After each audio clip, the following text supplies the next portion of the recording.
আমি সৌদি আরব আসার পর একটা জিনিস বুঝতে পারলাম, সেটা হইতেছে মনে করেন যে ঘুমের প্যারা সবচাইতে বড় প্যারা, এর চাইতে মনে করেন যে বড় প্যারা আর হয় না।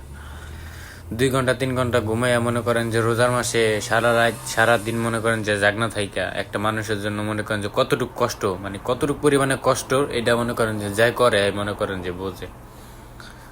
এখন বাজে হইতেছে রাত মনে করেন যে 4:30। এখনো মনে করেন যে কত সুন্দর মানুষজন মনে করেন যে বাইরে দৌড়িতেছে, খেলতেছে।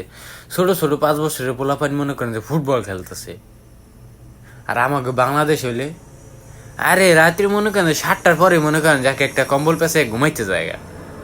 আর এনে মনে করেন যে রাত্রি মনে করেন যে 4টা 5টা বাজে জায়গা পোলাপানি বাইরে ফুটবল খেলে, ক্রিকেট খেলে, তাও 5 বছরের পোলাপানি। সকাল 7টা না বাজ দেওয়া জায়গা ঘুমাইতে লিয়া।